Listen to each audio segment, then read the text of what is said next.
बिस्मिल्लाहिर्रहमानिर्रहीम। अस्सलाम वालेकुम नाज़रीन, आप यूट्यूब चैनल देख रहे हैं। मैं इमरान खान हूँ। सबसे पहले मैं एक विजुअल बहुत ज़्यादा सोशल मीडिया पे वायरल हो रहा है उसके बारे में बात करता हूँ। ये इंडियन फ़ौजी की आदत है और ये लोग मिलने के लिए गए हैं वज़ीर दिफ़ा को। वज़ीर दिफ़ा जो हैं वो राजनाथ हैं इंडिया के, आप सब ने उन्हें देखा हुआ है और बड़े सख्त बयानात भी उनके माजी में आते रहे हैं। तो राजनाथ को मिलने के लिए जो 4 स्टार जनरल्स आए हैं जो क़यादत कर रहे हैं इंडिया की डिफरेंट फोर्सेस की, अब वो सुजुकी गाड़ी के अंदर आए और ना कोई बहुत ज़्यादा बंदूकें, ना कोई बंदूकों वाले बंदे, ना कोई कमांडोज, ना कोई हटो बच्चों, ना कोई पायलट साथ आ रहे हैं आगे प्रोटोकॉल वाले, ना कोई उनके साथ एम्बुलेंसेस चल रही हैं, ना ट्रैफिक उनके आने के ऊपर जैम की जा रही है और काले शीशों वाली गाड़ियां भी नहीं हैं। यानी मामूली सुजुकी गाड़ी के अंदर आ रहे हैं इंडिया की फ़ौज चलाने वाले, यानी बहुत बड़ी फ़ौज है इंडिया की, पाकिस्तानी फ़ौज से बहुत बड़ी है और बहुत बड़ा बजट है उनका, बहुत बड़ा मुल्क है उनका, लेकिन मामूली सुजुकी गाड़ी है और काले शीशे भी नहीं हैं, सड़क भी नहीं बंद की हुई और वो आ गए हैं किसके घर? राजनाथ सिंह के घर पहुंचे हैं। ये भारतीय आर्मी, नेवी और air force chief general Anil Chauhan ये साहब आए मिलने के लिए। अब आप इनका सूरत का आप अंदाज़ा कर लें कि इंडिया के अंदर एक मिलिट्री को कमांड करने वाला आदमी जो है उसका प्रोटोकॉल क्या है, पाकिस्तान में क्या है। क्या पाकिस्तान के वज़ीर दिफ़ा की इतनी औकात है? देखें, इंडिया का वज़ीर दिफ़ा जो है राजनाथ सिंह, वो खुद से इलेक्शन जीत कर आया है। पाकिस्तानी वज़ीर दिफ़ा जो है वो ना 2013 का इलेक्शन जीत सका, ना 2018 का, ना 2024 का। तीनों मरतबा वो जर्नलों को टेलीफोन करके उनकी मिन्नतें करके, और ख़ुद वो बता चुका है, ये कोई ढकी छुपी बात नहीं है। वो खुद उसने कहा कि मैं ख्वाजा आसिफ ने अपने मुंह से कहा कि मैंने जनरल कमर जावेद बाजवा को फ़ोन करके अपनी सीट ली। 2024 का इलेक्शन सारी दुनिया जानती है कि रिहाना डार साहिबा जीत गई थी और ख्वाजा आसिफ ने मिलिट्री इस्टेब्लिशमेंट के साथ मिलकर धांधली की है, क्योंकि एक डिज़ाइन था जनरल आसिम मुनीर साहब का कि इमरान खान को और उनकी पार्टी को इक़्तिदार में नहीं आने देना। तो अब ये भारत के अंदर आप ये देखें कि ये हैसियत है उनकी आर्मी की कि उनकी आर्मी का सरबराह आता है वज़ीर दिफ़ा को ब्रीफिंग देने के लिए उसके घर पे, और कोई प्रोटोकॉल नहीं है। यहाँ पे पाकिस्तान का वज़ीर दिफ़ा उस प्रोटोकॉल के अंदर फंस जाता है ट्रैफिक में जहाँ से आर्मी चीफ गुजर रहा होता है, और ये वाक़या बाकायदा रिपोर्ट हो चुका है कि ख्वाजा आसिफ ट्रैफिक के अंदर फंस गए। फंसने की वजह यह थी कि उनका जो सबॉर्डिनेट है या उनका जो जूनियर है जो उनके अंडर में काम करता है वो सड़क के ऊपर से गुजर रहा था। तो पाकिस्तान जो है वो एक ऐसे मिलिट्री स्टेट बन चुका है, हम इसको डिनाई नहीं कर सकते। और देखें, ये अब आप डिनाई करने की गुंजाइश भी नहीं है ना। जो टाउट्स हैं या वो लोग हैं जो मिलिट्री के बयानिए को आकर टीवी चैनल्स के ऊपर बयान करते हैं, जो दिन रात उनकी बातें करते हैं, उनकी ख्वाहिशात को बताते हैं, वो अब खुलकर कहना शुरू हो गए हैं। आप फैसल बाडा का स्टेटमेंट ले लें, शाहिद अफरीदी के स्टेटमेंट तो आते रहते हैं और बहुत सारे लोगों के हैं, लेकिन फैसल बाडा का आप स्टेटमेंट लें, वो कहते हैं जनरल आसिम मुनीर काबिल आर्मी चीफ है जो इकोनॉमिक फ्रंट पर भी काम कर रहा है, डेमोक्रेटिक फ्रंट पर भी काम कर रहा है, जो वेस्ट में भी काम कर रहा है, प्रोजेक्ट्स में भी काम कर रहा है, सरमायाकारी, दहशतगर्दी, बॉर्डर्स पर भी काम कर रहा है।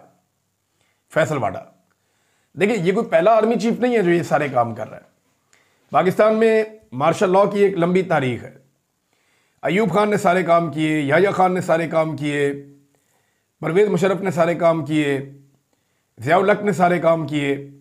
फिर जो बाकी जनरल्स आते रहे उनके अंदर ये ख्वाहिश रही कि वो भी सारे काम करें, और आज भी यानी अपने मुंह से मिलिट्री एस्टेब्लिशमेंट के ख़ास आदमी या उस कबीले से ताल्लुक़ रखने वाले ख़ास शख्सियत फैसल बाडा इस बात का एतराफ़ कर रहे हैं कि ये आर्मी चीफ अपना काम करने के अलावा जो काम इनको आइन में और कानून में इजाज़त नहीं है, जिन चीज़ों के अंदर ये दखलंदाजी नहीं कर सकते, वो आइनी और कानून की खिलाफ वर्जी है, ये उन चीज़ों में दखलंदाजी कर रहे हैं और बड़े फ़ख्र से अपने बंदों के ज़रिए से, अपने जो माउथ पीस हैं उनके ज़रिए से ये बातें कहलवा भी रहे हैं। तो ये कोई अच्छी बात तो नहीं है ना। ये पहले आर्मी चीफ हैं जो सारे काम करना चाहते हैं या कर रहे हैं, लेकिन मेरी उम्मीद है और इंशाअल्लाह ये आखिरी आर्मी चीफ होंगे जो ये सारे काम कर रहा होगा। इसके बाद ये सिलसिला हमेशा के लिए बंद होना चाहिए ताकि पाकिस्तान भी इंडिया की तरह एक बड़ी मईशत बन सके। ताकि पाकिस्तान भी इंडिया की तरह एक खुद मुख्तार मुल्क बन सके, ताकि पाकिस्तान भी इंडिया की तरह एक ऐसा मुल्क बन सके जहां जमहूरियत हो, ताकि पाकिस्तान भी इंडिया की तरह एक ऐसा मुल्क बन सके जहां पे सिविलियंस की हुक्मरानी हो, ना कि वहां पे फौज हुक्मरानी करे। मैं आपको चंद चीजें बता देता हूं। देखें, जब अवाम फौज के साथ खड़ी हो ना, फिर तो परवाही नहीं होती। चाहे आप गरीब हैं, चाहे अमीर हैं, फिर आप लड़ाई जीतते हैं, फिर आप कमाल किस्म की लड़ाई लड़ते हैं। जब अवाम फौज के साथ खड़ी होती है, फौज का मोराल ही कुछ और होता है। लेकिन जब अवामी कुव्वत पीछे से निकल जाए, अवामी सपोर्ट निकल जाए, तो फिर फौज के अंदर लड़ने की वो सकत रहती नहीं है, या वो सपोर्ट जब ना होना तो मजा नहीं आता लड़ने का। ड्यूटी तो करते हैं, लेकिन वो जो जान लड़ाने वाला मामला है ना, वो कौम साथ खड़ी हो ना, फिर बात बनती है। और ये सब जानते हैं, वरना ये मिली नगमे क्यों जारी किए जाते हैं? इसीलिए खून गरमाने के लिए, ताकि अवाम और फौज करीब आए। ये ड्रामास क्यों बनाए जाते हैं, ये फिल्में क्यों बनवाई जाती हैं? ये सारे काम डेलिबरेटली किए जाते हैं ताकि अवाम और फौज का रिश्ता गहरा हो जाए, क्योंकि इस रिश्ते की कीमत वो हर शख्स जानता है जिसने लड़ना है अपने मुल्क के लिए, कौम के लिए। लेकिन जब कौम दूर हो जाए तो फिर मुश्किलात बढ़ती हैं, फिर नहीं उस तरह लड़ा जाता, या वो मामला नहीं होता। अब मैं आपको ये बताता हूं कि अगर तो आपके साथ कौम खड़ी है फिर तो ठीक है, अगर नहीं खड़ी तो फिर आपके पास बहुत पैसा होना चाहिए लड़ाई लड़ने के लिए, क्योंकि लड़ाई पैसे से होती है। पैसे से आप हथियार खरीदते हैं, जदीद से जदीद हथियार खरीदते हैं, पूरी दुनिया के अंदर आप लॉबिंग करते हैं, दुनिया को आप कंट्रोल करते हैं, सब कुछ आप कर लेते हैं। पैसा आपके पास होना चाहिए। तो पाकिस्तान के पास इसमें कितना पैसा है, क्या हम इंडिया का मुकाबला कर सकते हैं? कुछ आदादो शुमार मैंने निकाले, आपके साथ मैं शेयर करता हूं। 1960 से मैंने ये डाटा देखना शुरू किया। जीडीपी कहते हैं किसी भी मुल्क की तमाम चीजों को, यानी एक मुल्क टोटल एक साल में जितनी कमाई करता है, आसान अल्फाज में उसको जीडीपी कहते हैं। यानी जितनी सर्विसेज वो पैदा करता है या जितनी प्रोडक्ट्स वो पैदा करता है, जितना पैसा कमाने के लिए जो कुछ वो बनाता है या सर्विसेज देता है, उसको जीडीपी कहते हैं। इंडिया की 1960 में जो जीडीपी थी वो 37 अरब डॉलर थी। पाकिस्तान की जो उस वक्त जीडीपी थी वो 7.5 अरब डॉलर थी। यानी लगभग 4-5 गुना का फर्क था, ज्यादा फर्क नहीं था। पाकिस्तान 5 गुना छोटा मुल्क भी तो है ना। और उस वक्त जो है वो फी पाकिस्तानी 81 डॉलर कमाता था पर कैपिटा।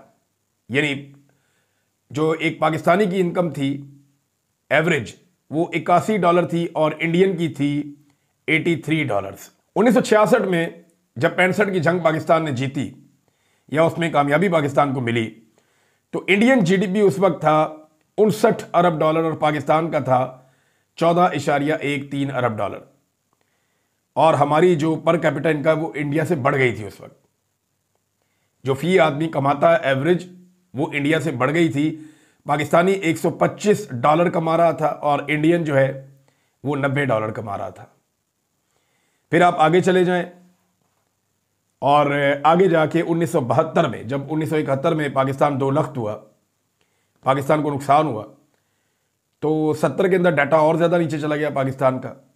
तो 1972 में जब पाकिस्तान 2 टुकड़े हुआ तो एकदम सूरत ख़राब हो गई, और सूरत इतनी ख़राब हो गई कि पाकिस्तान की इकॉनमी बहुत ज़्यादा डाउन चली गई और इंडियन इकॉनमी ऊपर चली गई। यानी पाकिस्तान का जीडीपी 9.6 हो गया और इंडिया का 88 बिलियन डॉलर्स हो गया।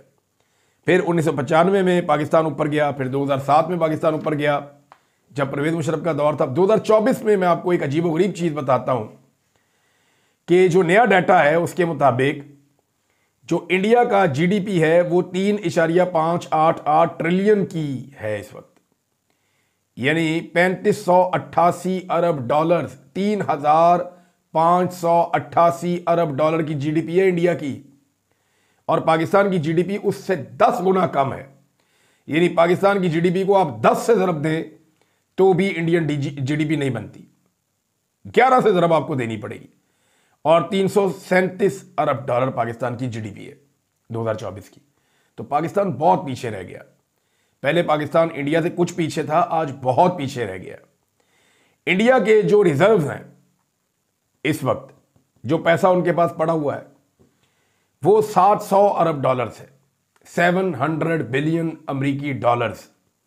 जबकि पाकिस्तान के पास इस वक्त जो रिजर्व पड़े हुए हैं, पैसा जो पड़ा हुआ है जिसे पाकिस्तान खर्च कर सकता है, वो 10.7 अरब डॉलर है।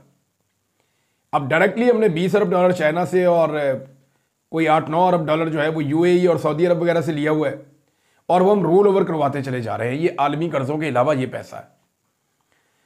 तो हमारे पास मांगे तांगे के 10 अरब डॉलर पड़े हुए हैं खजाने में, जबकि इंडिया के पास इस वक्त 700 अरब डॉलर पड़े हुए हैं खजाने में।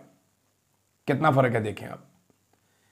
फिर 2024 में भारत ने जो एक्सपोर्ट्स किए हैं पूरी दुनिया के अंदर, जो अपनी मसनूआत बनाकर पूरी दुनिया को बेचा है माल अपना, तो भारत के एक्सपोर्ट्स हैं 698 अरब डॉलर्स।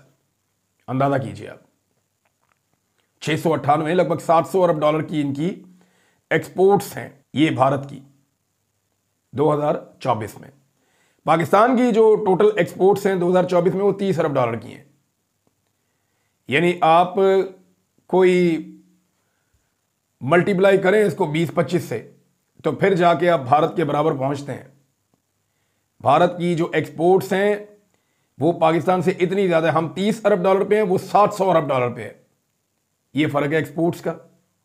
इंपोर्ट का भी देख लेना, दुनिया के साथ आपके रिलेशन में ये भी होता है ना कि आप दुनिया से क्या खरीदते हैं, कितना पैसे की आप सामान लेते हैं। दुनिया आपको बेचना चाहती है। बड़ी मार्केट कौन सी है?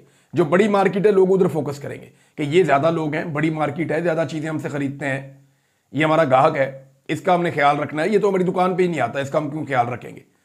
तो मैं आपको मिसाल देके समझा रहा हूं फिर दुनिया क्या सोचती है। अब यहां पे जो इस वक्त इंडिया इंपोर्ट्स कर रहा है, एक साल में 915 अरब डॉलर का सामान उसने इंपोर्ट किया। ये जो फिस्कल ईयर है 915 अरब डॉलर पूरी दुनिया से उसने सामान लिया है, जबकि पाकिस्तान ने जो इंपोर्ट्स की हैं वो 56 अरब डॉलर की हैं। तो यहां पे भी बहुत बड़ा फर्क है। तो हमें ये समझना पड़ेगा कि हमारी इकोनॉमी भारत का मुकाबला नहीं कर सकती। दुनिया इकोनॉमी में आगे जा रही है। आप देखें ना, सऊदी अरब जहां से सिर्फ तेल निकलता था, उनकी पूरी इकोनॉमी का इन्हिसार जो है वो तेल के ऊपर था। लेकिन मैं आपको एक ऐसी खबर दूंगा, आप चौंक जाएंगे। उन रेगिस्तानों के अंदर बसने वालों ने ऐसी प्लानिंग की है कि सऊदी अरब की तेल के अलावा जो बरामदात है वो भी अब पाकिस्तान से भी कुछ 4 गुना से ज्यादा है। अंदाजा करें, पाकिस्तान के पास ग्लेशियर है, पहाड़ है, जंगल है, डेजर्ट है, समंदर है। पाकिस्तान के पास दुनिया की हर तरह की फैसिलिटी है और पाकिस्तान एक्सपोर्ट कितनी कर रहा है? टोटल 30 अरब डॉलर की। और सऊदी अरब के पास रेगिस्तान के अलावा कुछ नहीं है। तेल है बेचने के लिए, तेल को निकाल के बाकी जो चीजें उन्होंने दुनिया को बेची हैं सऊदी अरब ने 137 अरब डॉलर तक की। पाकिस्तान से 100 अरब डॉलर वो आगे निकल गया सऊदी अरब। प्लानिंग के साथ मनसूबाबंदी की है, बड़े तरीके से वो चले। तो उन्होंने अब अपनी बरामदात में इजाफा किया और 137 अरब डॉलर तक वो पहुंच गई। तेल के अलावा दुनिया प्लान करके आगे निकल रही है। यूएई जो है वो इस खित्ते के अंदर एक उभरती हुई माशी कुव्वत है। जबरदस्त तरीके से उन्होंने अपनी बरामदात में इजाफा किया। पूरी दुनिया का माशी हब वो इस रीजन में बनता चला जा रहा है। सब वहां पे आके कारोबार करते हैं और पाकिस्तान जो है हाथ पे हाथ रख के बैठा है। वजह यह है कि हमारी पॉलिसीज बहुत खराब है। हमारी पॉलिसीज सियासतदान नहीं बनाते, मईशतदान नहीं बनाते, मिलिट्री ऑफिसर्स बनाते हैं। मिलिट्री ऑफिसर्स की लड़ने की ट्रेनिंग होती है, लड़ाई वो कर नहीं रहे, और जिस काम की ट्रेनिंग नहीं है वो काम वो कर रहे हैं, जैसे कि फैसल वाडा कह रहे हैं। और ये काम वो लगातार करते चले जा रहे हैं, रुक ही नहीं रहे। तो नाज़रीन, ये जब आपकी इकोनॉमी की सूरत हाल है, तो ऐसी सूरत हाल में एक ऐसे मुल्क के साथ उस वक्त लड़ना जब आपके पास अवाम की सपोर्ट ना हो तो फिर मुश्किल है। तो इसीलिए अब एक इत्ला आई है और ये दावा किया है शहजाद अकबर साहब ने, और इसके बारे में पहले से भी खबरें आ रही थी, लेकिन क्योंकि तस्दीक नहीं होती, शहजाद अकबर साहब ने अभी ये खबर दे दी है तो मैं भी आपके सामने रख देता हूं। उन्होंने बताया कि नवाज शरीफ साहब को नरेंद्र मोदी से बातचीत करने के लिए इस्तेमाल किया जा रहा है, इसलिए शरीफ खानदान का ट्विटर नरेंद्र मोदी के मामले पे बिल्कुल खामोश है। नरेंद्र मोदी के साथ शहबाज शरीफ, नवाज शरीफ के और मरीम नवाज के जो ज़ाती ताल्लुकात हैं, जो एक घर वाले ताल्लुकात हैं, उन ताल्लुकात को इस्तेमाल करके पाकिस्तान की एस्टेब्लिशमेंट इंडिया और पाकिस्तान के बीच में होने वाली किसी भी मुमकिना लड़ाई को रोकना चाहती है। पाकिस्तानी फौज इस वक्त लड़ाई करना नहीं चाहती, एस्टेब्लिशमेंट नहीं चाहती कि किसी लड़ाई के अंदर पाकिस्तान जाए। लिहाजा नवाज शरीफ को रिस्ट्रेंट का मुजाहरा करना पड़ा। उन्होंने किसी किस्म का कोई स्टेटमेंट वैसे भी नहीं देना था उन्होंने नरेंद्र मोदी को। वो क्यों नाराज़ करेंगे? किस लिए? पाकिस्तानियों के लिए नाराज़ करेंगे, पाकिस्तानियों को खुश करने के लिए नरेंद्र मोदी को नाराज़ करेंगे। भाई, ये पाकिस्तानियों ने तो नवाज शरीफ को वोट ही नहीं डाला, मुंह ही नहीं लगाया। तो जिन लोगों ने मुंह ही नहीं लगाया, उन लोगों को खुश करने के लिए नरेंद्र मोदी जैसे दोस्त को नाराज कर देना तो अक्लमंदी नहीं होगी। लिहाजा नवाज शरीफ ने नरेंद्र मोदी को नाराज नहीं किया। और अब यह पता चल रहा है बकौल शहजाद अकबर साहब के कि बाकायदा नवाज शरीफ साहब को इस्तेमाल किया जा रहा है बैकडोर डिप्लोमेसी के लिए कि वो नरेंद्र मोदी के साथ कोई बातचीत करके रास्ता निकालें। मेरी इतला के मुताबिक अभी तक कोई पेशरफ्त नहीं हो सकी, क्योंकि भारत इस बात पे तुला है कि वो एक कार्रवाई तो ज़रूर करेगा अपने लोगों को मुतमईन करने के लिए, क्योंकि इस मामले को जितना भारत ऊपर ले गया है अब भारत को कुछ ना कुछ करना पड़ेगा। सिंध तास मुआहदा मुअत्तल करने का फैसला तो उन्होंने कर दिया, लेकिन ये एक लॉन्ग टर्म चीज़ है, इसके ऊपर दहाइयाँ लगेंगी, 1 दहाई 2 दहाई, जितना पैसा डालते जाएंगे उतना पानी रोकते जाएंगे। तो भारत कितना पानी और कैसे पानी रोक सकता है, ये सवाल हमारे बीच में चलता रहेगा। इसके ऊपर हकायक भी आते रहेंगे, चीज़ें डिस्कशन भी होती रहेगी, लेकिन भारत को कुछ ना कुछ करना पड़ेगा जितना इसने मामले को उठा दिया है। अभी कश्मीर के अंदर भारत क्रैकडाउन कर रहा है और उस क्रैकडाउन में भारत ने मजीद 5 कश्मीरियों के घरों को धमाका खेज मवाद से उड़ा दिया है। इससे पहले भी उन्होंने यही किया था। तो भारत फ़ौरन जो है वो अपनी एक्टिविटी तेज़ कर देता है मकबूजा कश्मीर में किसी भी वाक़े के बाद, दहशतगर्दी के वाक़े के बाद। नवाज शरीफ और शहबाज शरीफ के मिलने के बाद एक बयानिया जारी किया गया है, एक स्टेटमेंट जारी किया गया है जिसमें नवाज शरीफ ने दहशतगर्दी की मजम्मत की है, जिसमें दहशतगर्दी ने कहा, नवाज शरीफ ने कहा है कि जी खित्ते के अंदर अमन की हमारी ख्वाहिश है, लेकिन पाकिस्तान पे हमला होगा तो हम जवाब देंगे। ये एक स्टेटमेंट जारी करवाई गई है, लेकिन नवाज शरीफ ने खुद अपने मुंह से कुछ नहीं कहा, अपने ट्विटर अकाउंट पे कुछ नहीं लिखा, ना मरियम नवाज ने अपने मुंह से कुछ कहकर अपने ट्विटर अकाउंट पे कुछ लिखा, ना शहबाज शरीफ साहब ने नरेंद्र मोदी की मजम्मत की है। वो इमरान खान ही था शेर का बच्चा जो साफ बात करता था, आकर सामने खड़ा होकर बात करता था। इनकी वो औकात ही नहीं है कि ये आंखों में आंखें डालकर बात कर सकें। पाकिस्तानी वज़ीर ख़ारजा और इंडियन जो महकमा ख़ारजा है दोनों बहुत एक्टिव हो गए और दोनों अपने तौर पे दुनिया के ममालिक से रब्ता कर रहे हैं और उन्हें सूरत-ए-हाल से आगाह कर रहे हैं। इंडिया का मुकदमा ये है, वो ये कहते हैं कि जनाब पाकिस्तान बार बार इंडिया के अंदर मुदाखलत करता है, हमारे ऊपर हमले करवाता है। वो उसमें ख्वाजा आसिफ का स्टेटमेंट, नवाज शरीफ के स्टेटमेंट, ये सारी चीज़ें वो इस्तेमाल कर रहे हैं। माजी के जो वाक़यात हैं, अजमल कसाब, ये वो सब वो उनको बता भी रहे हैं। पाकिस्तान बार बार ये कहता है कि ये फॉल्स फ्लैग ऑपरेशंस हैं, इंडिया पहले भी कोई सबूत नहीं दे सका, अब भी कोई सबूत नहीं दे सकता, लिहाजा ये हमला हमने नहीं किया, ये इंडिया के अंदर ही कार्रवाई हुई है, ये इंडिया की इंटेलिजेंस की और उनकी सिक्योरिटी की नाकामी है, ये हम पर डालने की बजाय हम इसकी इन्वेस्टिगेशन के लिए तैयार हैं। ईरान ने कहा जी हम इसके अंदर सालसी का किरदार अदा कर सकते हैं, पाकिस्तान ने फ़ौरन कहा जी बिल्कुल कर दें, लेकिन इंडिया ने इसके ऊपर भी बात नहीं की। इस वक्त इंडिया का जो रद्द-ए-अमल है वो जारहाना है, पाकिस्तान जो है वो मोहतात अंदाज में आगे बढ़ रहा है। लेकिन ये मैं जानता हूँ कि लड़ाई होगी तो मुख्तसर लड़ाई में तो इंडिया को फैंटी लगेगी, लंबी लड़ाई की हमारी कैपेसिटी नहीं है। मैंने इकॉनमी की सूरत-ए-हाल आपके सामने नादरीन रख दी है।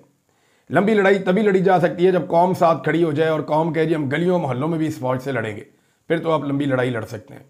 अदरवाइज़ लंबी लड़ाई जो है वो कौम के बगैर नहीं होती, या तो कौम साथ हो या पैसे आपके पास हो। पैसे पाकिस्तान के पास है नहीं और कौम इस वक्त जो है वो नाराज़ है मिलिट्री एस्टेब्लिशमेंट से कि आपने हमारा मैंडेट छीना, हमारा जो महबूब लीडर है पाकिस्तान का इस वक्त सबसे मकबूल आदमी, उसको आपने जेल में बंद कर दिया, ख़वातीन के साथ बच्चों के साथ आपने ज़्यादती की, चादर और चार दीवारी का आपने तकद्दुस पामाल किया, लोगों को जबरी तौर पे लापता किया, लोगों से जबरन प्रेस कॉन्फ्रेंसेस करवाई। तो ये सारी चीज़ों पे लोग नाराज़ हैं और इनका इम्पैक्ट अब आ रहा है। बहरहाल दोनों तरफ के जो वज़ीर ख़ारजा है वो अपनी अपनी कोशिश कर रहे हैं। पाकिस्तान के जो वज़ीर दिफा हैं ख्वाजा आसिफ, अब उनको शीरी मज़ारी साहिबा ने भी जवाब दिया है। शीरी मज़ारी साहिबा वो खातून हैं जिन्होंने ख्वाजा आसिफ की बड़ी गंदी तनकीद जो है वो बर्दाश्त की थी, इनके ऊपर बड़े घटिया अल्फाज इस्तेमाल किए थे ख्वाजा आसिफ ने। वैसे ख्वाजा आसिफ जुगतबाज हैं, ये बड़ी जुगतें लगाते हैं और इनकी ज़बान जो है उससे कोई भी महफूज नहीं है। ख़ास तौर पे ये ख़वातीन के ऊपर हमले करते हैं ख्वाजा आसिफ। तो ख्वाजा आसिफ के बारे में वो कहती हैं पाकिस्तान की सतह इस हद तक गिर चुकी है कि इसके वज़ीर दिफा ने एक जानिबदार एंकर के इल्ज़ाम के जवाब में ये बेहुदा बात कह दी कि पाकिस्तान तो सिर्फ अमेरिका का गंदा काम कर रहा था, उसने पाकिस्तान को वो नुकसान पहुंचाया जो कोई दुश्मन भी ना पहुंचा सकता था। एक बदतमीज़ और भोंडा औरत दुश्मन, क्या इसे रियासत मुखालिफ सरगर्मियों का मुजरिम नहीं ठहराया जाना चाहिए? ये शीरी मज़ारी साहिबा ने सवाल उठाया। ख्वाजा आसिफ जो है वो अब उस वाक़े के बाद से लेकर अब तक जब से उन्होंने वो इंटरव्यू दिया है वो डिज़ास्टर जिस पे सारी दुनिया का मीडिया पाकिस्तान के ख़िलाफ़ हो रहा है, जिस पे इंडियन मीडिया जो है, यानी हम कोई भी बात करते हैं या कोई भी नुक्ता नज़र उठाते हैं पाकिस्तान का, नीचे ये वीडियो कोई ना कोई लगा देता है। और जितने इंडियंस हैं वो हर जगह पे इसको फैला रहे हैं। सोशल मीडिया पे ख्वाजा आसिफ के इस बयान के बाद और इस बयान की वजह से पाकिस्तान के बयानिए को बहुत बड़ा नुकसान पहुंचा है, जबकि इंडियन बयानिए को बहुत फ़ायदा हुआ है। अब ख्वाजा आसिफ कभी जनाब कहते हैं जी ये गलती हमने कर दी, वो गलती हमने कर दी, तो गंदे कपड़े धो ही जा रहे हैं।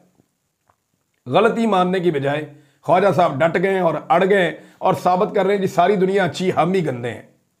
ख्वाजा आसिफ साहब अब ये साबित करने में लगे हैं कि जी सारे अच्छे थे, हम गंदे हैं, हमारे फैसले ही गलत थे। अब कभी ज़ियाउल हक पर डालते हैं, कभी इस पर डालते हैं कि ज़ियाउल हक के साथ तो आप लोगों के बुजुर्ग थे, आप सारे उन्हीं की पैदावार है। बहरहाल ख्वाजा आसिफ साहब सफाइयाँ देते रहे, जो मर्जी करते रहे, मामला वही है जो मैंने आपके सामने रखा। एक सद्दाम खान तरीन साहब जो है, उन्हें एक और मुकदमे के अंदर अब मुंतकिल किया गया, एक और थाने में, वहाँ से एक और थाने में। तो उनके लिए बड़े मुश्किल हालात हैं, उनकी मुलाकातें भी नहीं करवाई जा रही, लेकिन उनके साथी डटे हुए हैं। उम्मीद है कि वो जल्द रिहा होंगे। लेकिन बलूचिस्तान के नौजवानों के साथ जो जुल्म हो रहा है, पंजाब के नौजवानों के साथ जो जुल्म हो रहा है, इसकी मिसाल जो है वो माजी में नहीं मिलती। और सिंध के अंदर तो सूरत हाल आपके सामने है कि लोग नहरों के खिलाफ भी एहतजाज करने जाते हैं तो जरदारी साहब और उनकी पुलिस लोगों को मारते हैं और लगातार मारते हैं। पंजाब में नाज़रीन किसानों का मुकम्मल तौर पे बेड़ा गर्क हो गया है और उसके ऊपर एक नज़म लिखी है, ये बड़ी ज़बरदस्त नज़म है। मैं आज ये पढ़ रहा था, चंद फ़िक्रें हैं आबी मखनवी साहब की, और मैं ये चाहता हूँ कि मैं आपको ये पढ़ के सुनाऊँ। किसान की तरफ से वो लिखते हैं कि किसान कह रहा है कि मेरी गंदुम खरीदने वालों, सख्त मौसम से जीत जाता हूँ। सब्जी हो या अनाज मंडी में सस्ते दामों में हार देता हूँ। फसल होते ही मैं चुका दूंगा। मेरी गंदुम खरीदने वालों, थोड़ा आटा उधार दे दोगे? अंदाज़ा कीजिए आप। और ये एग्जैक्टली किसान के साथ हो रहा है। जिसका उगाया हुआ आप सारे खाते हैं ना, आज वो खाने के लिए परेशान है, उस पे ऊपर कर्जा चढ़ गया है। और ये इस हुकूमत की पॉलिसी ने किया है। ये बाहर से गंदम मंगा के दुनिया को खुशहाल करेंगे, क्योंकि उससे कमीशन मिलता है जो इनकी जेबों में जाता है। अपने किसान को गंदम का पूरा पैसा नहीं देंगे, अपने किसान को अप्रिशिएट नहीं करेंगे कि वो ज़्यादा गंदम उगाए। ये जुल्म है, जबर है। और पाकिस्तान के किसान को पीस दिया इन लोगों ने, जो पाकिस्तान की सबसे बड़ी आबादी है। नाज़रीन, फजलुर रहमान साहब के बारे में मेरे पास इतला है, मैं आपके साथ वो बाद में एक और व्लॉग में शेयर करूंगा कि वो किस तरीके से इस सिस्टम की ज़मानत है और कैसे वो स्टेटस को के हामी हैं और वो क्या करने जा रहे हैं। अब तक के लिए इतना ही। अपना ख्याल रखिएगा, अपने इस चैनल का भी। अल्लाह हाफ़िज़।